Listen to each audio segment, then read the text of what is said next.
Good evening. We are here live, the Boxing Source, December 17th, 2020.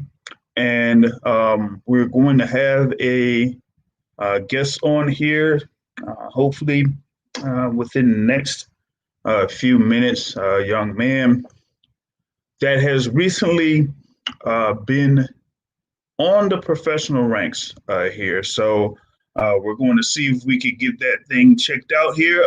He should be coming on here in just a moment. Would like to introduce this young man here. Should be from Albany, Georgia, Mr. Hitman Haven Brady Jr. You get me? I can't hear you. We can't. All right, hold on, just a second. Maybe going in and out. Like I have you on. I hear you, but see if you can go out and go back in. Okay. All right, I'm gonna see if he could do a recheck. He might be able to hear me off and on, but we'll see about that. If he could jump back on here in a second. I think he was able to get in here just a bit. Let me see if he's able to like fully hear me right now. We're going to see. Not sure. Let me see if this connection is going well for him here and see if he could jump on. All right, let me see. You got me on here, audio. You breaking up. Okay. You good now. You good now. All right, gotcha. Might be something with the mic there. Yeah, sorry about that. So glad you could join us here at the Boxing Source. Know that you had a fight this previous weekend, your second professional fight. You're able to take care of business and get a quick win. Yes, sir. Yes, sir. Yeah, and you're signed here with Top Rank. Um, that was like earlier this year. So talk about being signed there with Top Rank. Uh, it's great. I feel great to be a part of top ranked team, and for them to bring me as a family and see potential in me and see me as a future world champion. Gotcha. Now, you're currently campaigning in the pretty much the super featherweight division around that range. Featherweight, yes, sir. 126. 126. Okay, so you're campaigning at 126. Yes. Seeing that you were a fairly decorated amateur junior national champion, among other accolades, there as an amateur, and you were able to sign in as a professional at 18 years old. So, kind of like going to the other accolades that you were able to get as an amateur before turning pro. Um, my last year, 2019, I had a great amateur career. I had over 20 knockouts, three-time national champion. Um, and I just had a awesome. My last year was awesome. With due to COVID and my age, I wasn't able to compete in the Olympics, so that would make me really make the decision of going pro. Yeah, yeah, that's the thing. It was like, going off of the 2019, a whole lot of momentum in there to kind of like prepare for training for the Olympic Games. But, due to the COVID-19 kind of like canceling the summer games, you're among many that couldn't really compete in the summer games and, decided to turn pro. But, Correct. with you turning pro, you were able to just make an impact, real quick there with those two quick salvage victories. Yes. Yes. You know, now while you were an amateur, in your previous years, kind of like going to, I would say, what would be your most vivid moment as being an amateur? My most vivid moment of being an amateur is either winning the Junior Olympics, which was my first national, and was one of the biggest nationals of the year to me, or also the 2019 National Power, where I had three stoppages out of four fights. I had three knockouts out of the four in the national tournament. So I feel like Hmm. that was a great moment in amateurs for me. Gotcha, gotcha. Now you were able to, travel, pretty much across the country in those competitions. What would you say is the city that kind of like stuck with you the most, as far as like once you visited there, you were like, oh man, this is great. I'll probably not be the only one, but probably California. With this being just variety, just a different part of the world, and just a different part of the United States is just so different rather than other me being down south and seeing more of a a country southern Laid style, back, yeah. laid back, cows and grass, and going to the city part and just seeing that it was a different atmosphere, and I really like that. And there'll be some place I'll probably get a house in the future. Yeah, I mean, as long as you're able to adjust to the time change and everything like Right, that, right, then right, right. you should be all good. But like you said, you're there in Albany, Georgia. Down in the South, Albany, Savannah, Georgia. If you go down to Florida, Jacksonville, and Tallahassee, and all that. So, I'm from Florida, so I kind of like feel what you're saying right there Okay, when it okay. comes to the whole switcheroo of going from the East Coast to the West Right, Coast. So that so that's the thing. And kind of like going into that, like going in as a pro, like your first pro fight, you're right there in Las Vegas, man. right, And I right, mean, right. it's crazy because even though you're kind of like in the bubble, it's still like you land there in Las Vegas, you see the mountains, you see Now, the strip, and everything right, like that. right, It's a whole different scene. right, right. So how was it like going in there and kind of like with the first professional fight, like you had to go through the testing protocols first before like traveling, I think it was. Right. So you had to do that first, and then once you got there, you had to do it again, correct? Yes, correct. True, true. Now, while you were in there, did you like have your same team as you did when you were an amateur? No, I actually switched over when I became amateur. When I was amateur, I didn't have a specific team. I was here and there. With me being down south and in Albany, Georgia, boxing is not a very big and popular sport down here. So I was going here. I was going here. Having coaches come here and there. So I wasn't really settled in. But when I turned professional, I got with a team in Toledo, Soul City. And I started training with those guys. Oh, Toledo, Ohio. Oh, okay. I wonder if like the guys that are there, like for Jared Anderson, like the same coaches for Jared Anderson and things Yeah, like that. I know those guys. Yeah, because I know that I was talking with them for a little bit. So they have like a team there in Toledo with Right, good squad. right, So yeah, that's a good little thing there. right. You know, um, but like going into that first pro fight, like how was your like I would say your psyche, like you were real pumped, or you were like, yo, let me just get in and take care of business and let's just ride out. Um, I thought I was gonna be more. My adrenaline's gonna be running way more than what it was. I thought I was gonna be just like, hey, this pro, like with the amateurs and things, uh, you really be, you want to win real bad, to get another national on your belt. But if you Right. lose, it's just like it ain't the end of the world. But in pro, like that kind of sometimes can define your career. So I mean, with in pro, you'll think you have more, more thing. Feel like you have something on your back.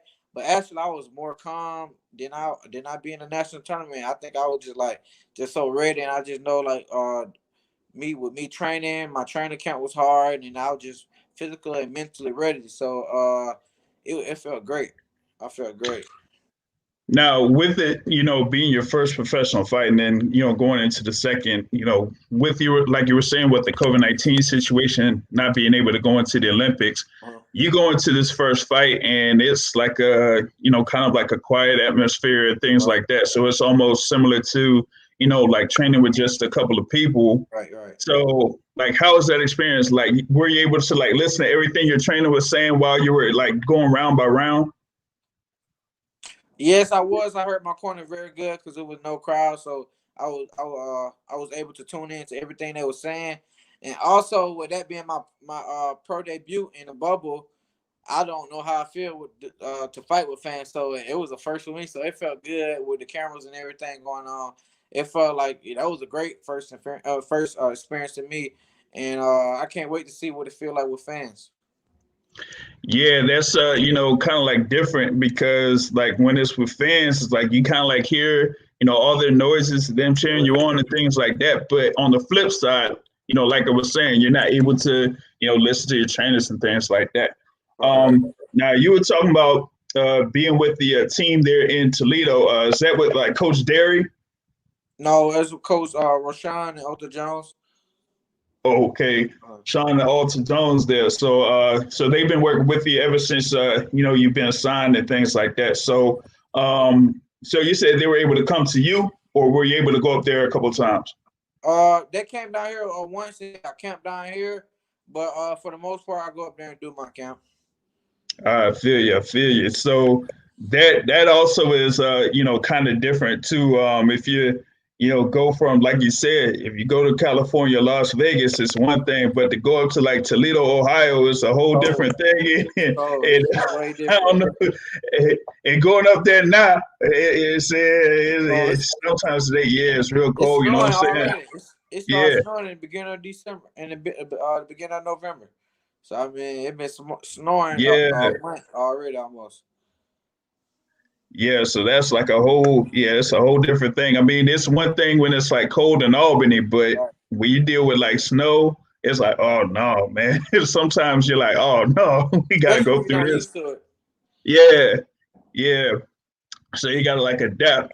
But like going back to, being there in Albany, like how has the support been there in the city ever since you've turned pro?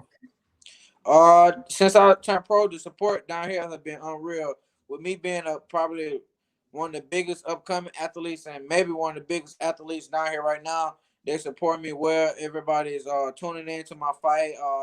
They're buying my merch, my shirts, and they're just showing me family. Showing what how family's supposed to treat each other. And I love the support, and I can't wait to get back to the city and keep bringing things down here and start helping the youth and just make the city, keep making the city better. Yeah, true that, true that. Now you're talking about merchandise there. That I think that's like one of the things you got there. Your shirts. Yeah, and my team, Hitman Haven shirt. Yes. So you got that, and what other products do you have there that you're able to sell out there? I have some shirts. This is one of my logos, my Hitman Haven logo, and I have a HBJ logo, and I also have a couple masks, and I'm getting jumpsuits coming soon. This is Beat the Street, the gym I train up down here, right Yeah, here. Well, this one, wait, no, yeah, this, yeah, right here. So I'm getting jumpsuits coming soon, and more merch coming soon. gotcha, gotcha. Now I think you did have like that HBJ type of logo there as part of your uniform for your last fight. Right, So right, that's right. kind of like something that people could look out for. Are they able to like see that on like your social media, like what is it, Hitman Haven 3 at Instagram? You're breaking up. You're breaking up. Oh, okay. I was going to repeat the question now. So they'll be able to like see your merchandise on your Instagram, Hitman Haven 3. Right, Hitman Haven 3, and I'm trying to get a website soon. A website coming soon where you can go online and order my website from there. Ah, gotcha, gotcha. Now, what would you say is like your biggest motivation here being in the sport, like just turning pro? So, like, if there was like anybody that you're looking up to, or do you like, feel like you're, being from Albany, Georgia, and kind of like being like a pioneer in Albany that, you kind of like stand out on your own? Uh, right. Hold on. Let me see. It might be see if it might be going in here. You try this Hello. again. Yeah, yeah. You still got Okay. me? Okay. I hear you. I hear you. Yeah, I hear you. I hear you. Yeah, it was like saying like if there was like any fighter that you were looking up to like while as an amateur. while I was amateur, what fighters was I looking up to as an amateur? The question you asked me. Yes. Yeah. Um, that was in the amateurs or that was pro at the time. It could be either one. Um, Nobody really, not specifically. I'm the type of fighter. I look at all fighters and all styles. I'm not really biased or have a favorite. I try to take a little bit from every fighter and just take what I like from here and take what I like from there. And I don't think it's just one fighter that I watch more than the other ones. I just like all fight. I like a couple different fighters, so I can't really say. I can't really Yeah. pinpoint one fighter. Yeah, I feel you. I feel you. Basically, like a student of the game of boxing there. So you kind of like adapt to, or look at every style and kind Right, of like work with that. That's what's right, up. That's what's up. Like I said, there you're kind of like campaigning in the featherweight division right now, and kind of like seeing what you could do here in 2021. So they're kind of like seeing if they could work in a few more fights here. Not sure. They might have like maybe a card coming up next month, but I think you may try to like get in sometime February. February, March. I'm gonna be back in the ring. Okay, February or March. So In the February, folks will be able. in the February, the beginning of March, I'll be back in the ring. Yeah, that'll work. That'll work there. So folks will be able to check you out either in late February or early March. That'll be your Right, third professional fight. Like I said, right. there with Three, Top three, Rank. three KOs. Yep. So you'll be able to handle business there and get them in and get them out of there just like the last two. You know what I'm saying? Just like that. Yes. Exactly. Just wanted to, close this out here. Thank you very much for joining me here on the Boxing Source. And like I said, people will be able to follow you on social media, Instagram at Hitman Haven 3, and he does have the merchandise, either Hitman Haven or HBJ. So there you see that shirts right there, HMH, and he's representing the city of Albany, Georgia, Right down there. south. And hey, Down I south. know how it is down south, so they definitely Right. support you. You know what I mean? Right. So thank you very much for joining us here, man. Thank you for having me. Thank you for having me. Gotcha. And we will catch y'all later here on the Boxing Source. And like I said, y'all catch Hitman Haven Brady. He's going to be back at it either late February or early March. All right. Check him out. Peace. Right. Right. Yes.